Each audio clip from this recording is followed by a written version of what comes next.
Bapak sekalian, bertahun-tahun Indonesia absen di pertemuan PBB. Kepala negara tidak muncul, selalu Menteri Luar Negeri. Only this two-state solution will lead to peace. We must guarantee statehood for Palestine.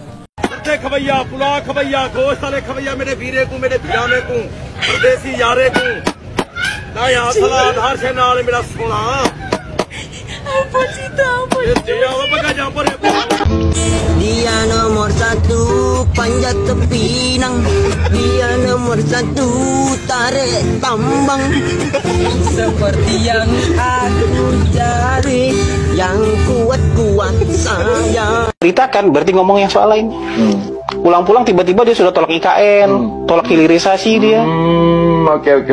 Jadi larinya ke situ. Iya, sefoto-foto paspornya kita punya. Iya. Enggak, maksudnya isunya jadi soal tolak IKN. Itu difasilitasi oleh agen asing, agen Singapura, yang lagi covernya jadi advisor ekonomi di salah satu provinsi di Sumatera.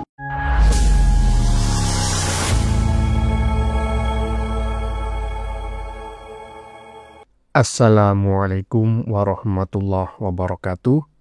Saudara-saudaraku sebangsa dan setanah air, dimanapun kalian berada, semoga kalian selalu dalam kondisi sehat walafiat ya. Berjumpa lagi dengan saya di Gaspar Update. Kami bukanlah buzzer pihak manapun, kami hanya menyajikan keputusan ada di tangan Anda. Teman-teman, ini ada video yang menurut saya cukup menarik ya, yakni tentang Abah yang sepertinya sangat kecewa sekali. Setelah dikabarkan menjadi presiden Nepal pasca rusuh beberapa waktu yang lalu, kabar tentang Abah tidak pernah ada lagi di media sosial ya. Dan begitu Prabowo pidato di sidang PBB yang diselenggarakan di New York ya, Abah langsung nongol ke permukaan. Abah sepertinya tertekan ya, bukan tertekan, Abah terekam kamera amatir sedang jualan nasi di sebuah pasar kumuh di Nepal. Ternyata selama ini kita keliru. Abah ke Nepal itu bukan menjadi presiden ya, bukan menjadi presiden Nepal, melainkan berjualan nasi khas perindapan di sebuah pasar yang sangat kumuh. Dan ada yang bilang itu efek frustasi setelah dia melihat orang yang dia pernah nilai 11/100 pidato di sidang PBB dan sangat menggemparkan dunia. Sedangkan dia yang digadang-gadang oleh Dr. Mangkrak jadi sekjen PBB hingga kini hanya menjadi seorang pengangguran kelas berat. Nah, bagaimanakah videonya dan bagaimanakah respon netizen? Mari kita tonton bersama, kemudian mari kita komentari bersama di bagian akhir video. Ini dia. Untuk Gaza dia ketemunya, untuk Palestina pasti dia beritakan. Calon nih. Calon. Ketemu dengan Dubes Israel untuk Singapura. Ilai siapa tadi? Iya itulah, Ilai Khazan. Kalau misalnya itu untuk Palestina pasti dia beritakan. Kalau dia nggak beritakan berarti ngomong yang soal lain. Pulang-pulang tiba-tiba dia sudah tolak IKN, tolak hilirisasi dia. Oke. Jadi larinya ke situ. Iya, sefoto-foto paspornya kita punya. Iya. Enggak, maksudnya isunya jadi soal tolak IKN. Itu difasilitasi oleh agen asing, agen Singapura, yang lagi covernya jadi advisor ekonomi di salah satu provinsi di Sumatera.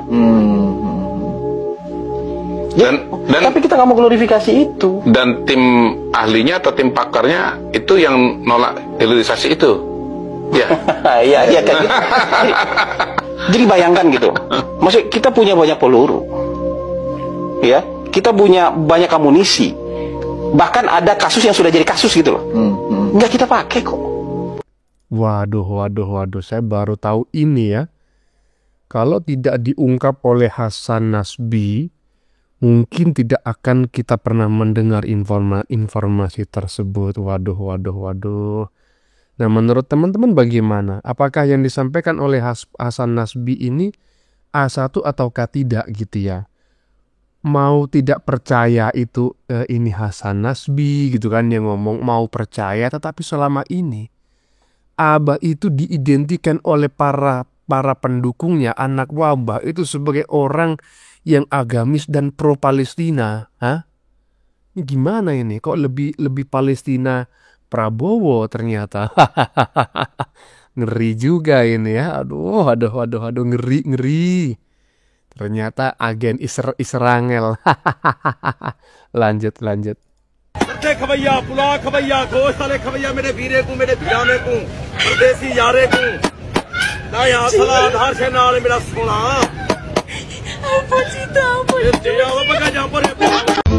Dia nomor satu panjat pinang, dia nomor satu tarik tambang.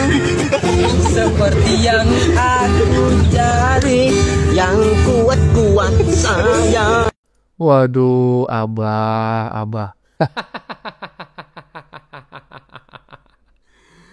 Mudah-mudahan anak-anak Abah tidak menonton video ini ya, karena saya khawatir kalau anak-anak Abah menonton video ini mereka bisa stroke massal. Mereka akan kelojotan atau mungkin mereka akan kejang-kejang gitu ya. Karena ternyata Abah ke Nepal itu bukan untuk menjadi seorang presiden gitu. Melainkan jualan nasi khas perindapan di sebuah pasar gitu loh. Dan saya dengar-dengar ini efek kecewa ya, efek frustasi setelah melihat lawan politiknya yang dia beri nilai 11/100, ternyata pidato di PBB sangat menggemarkan dunia, sementara dia nggak jadi apa-apa. Mudah-mudahan laris ya Bah, jualannya ya Bah. Lanjut. Saat para sampah negara mengadakan forum tentang ide Asaha Jokowi dan Gibran, justru Pak Jokowi Gibran dan Pak Prabowo, Gio, International, PERTNY, Yang Ija, Asa, Henye, palsu pada Go Internasional, Go, Yang, Aijasa, Ha, asli pada Nyampah, Raka. Kok bisa? Pak Jokowi juga ikut Go Internasional, Samsul si belimbing sayur ikut Go Internasional.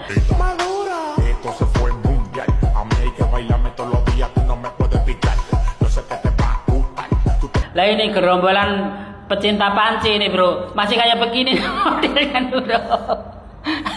Aduh. Indonesia Raya, Indonesia Raya merdeka.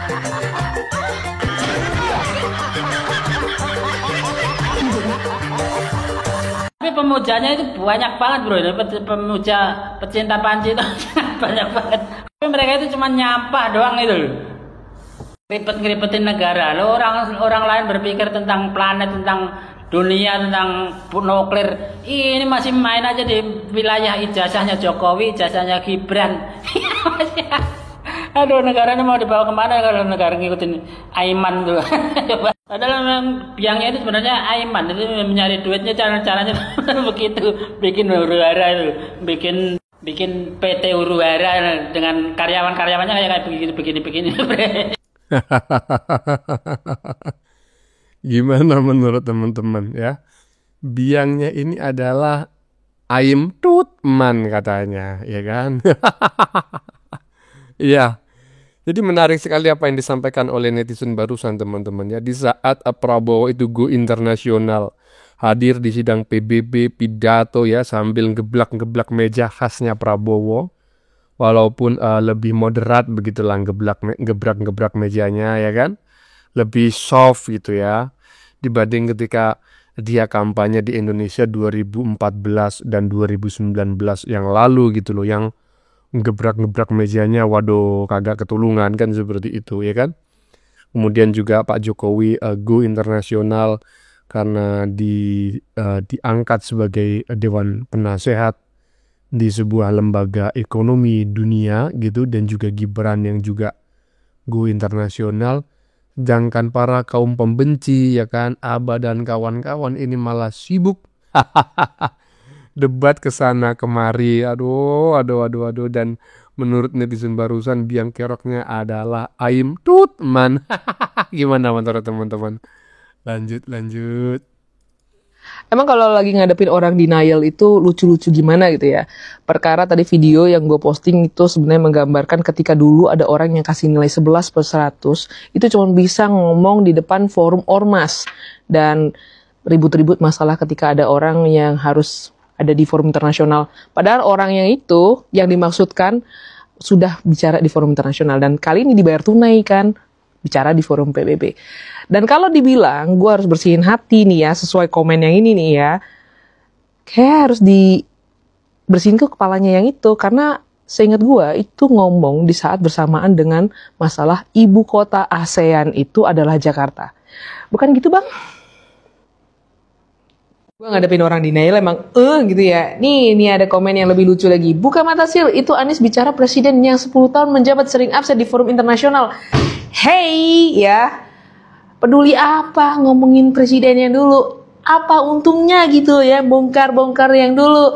Kalau udah tahu presiden sekarang itu memang jago diplomasi dan sering banget gitu ya datang ke acara-acara internasional, apa perlu diomongin? Ini kan namanya yang suka nyari-nyari, yang bentur-benturin justru adalah si penggiat ormas. Itu presiden yang dulu udah selesai menjabat, masih aja sengaja dikompor-komporin supaya orang yang gak senang sama dia semakin gak senang.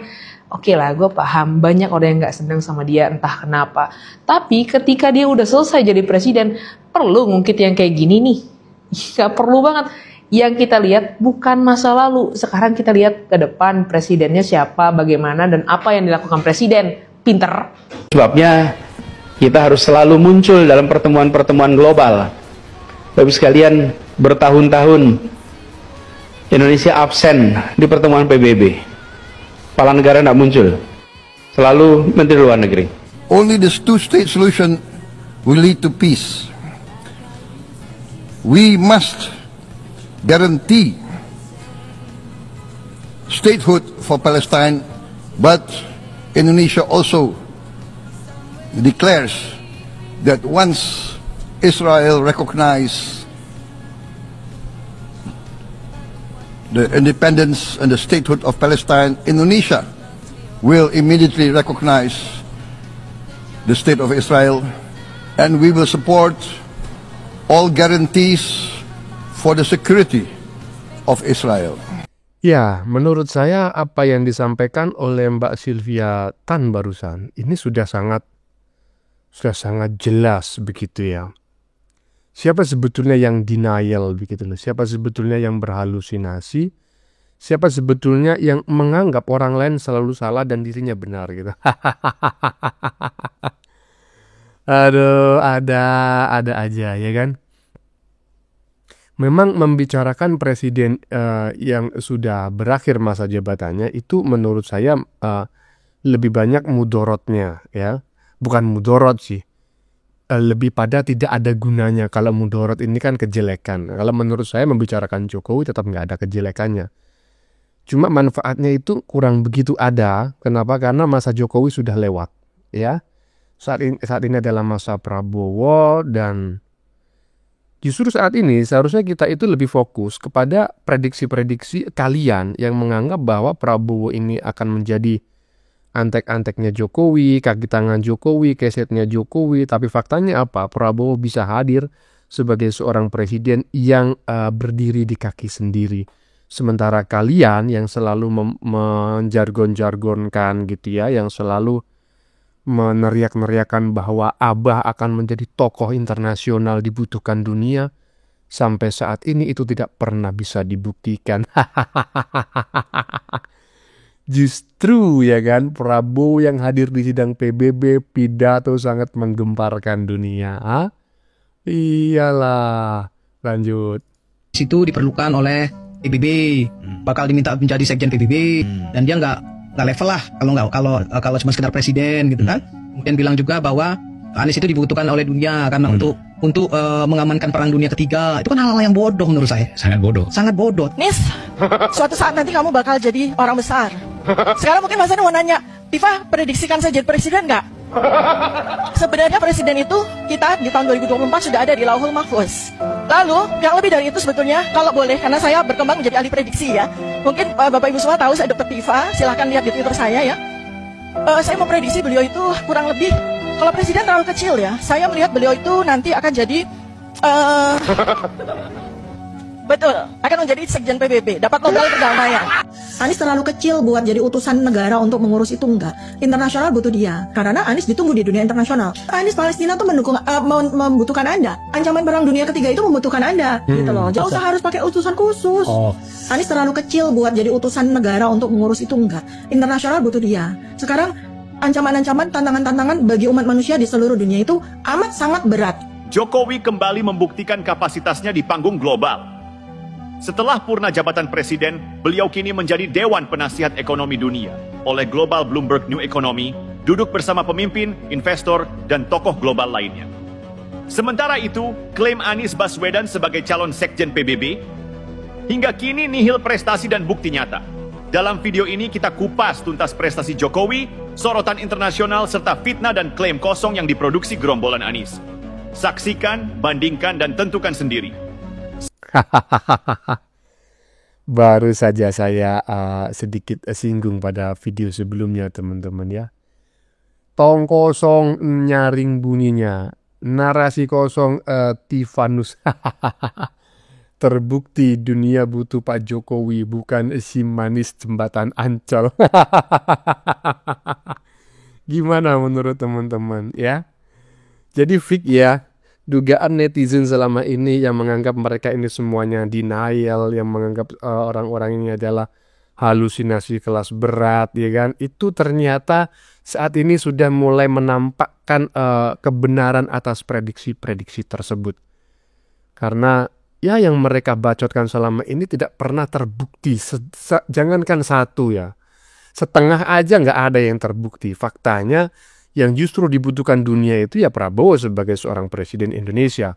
Dan yang kedua adalah Jokowi sebagai mantan presiden Republik Indonesia dan saat ini juga Gibran sebagai wakil presiden Republik Indonesia. Sementara si Abah Wan Ngibul sampai saat ini masih konsisten dengan pilihan hidupnya, yaitu menjadi seorang pengangguran kelas berat yang di bagian depan tadi disebutkan oleh si Hasan Nasbi dalam tanda kutip sebagai antek-antek Israel.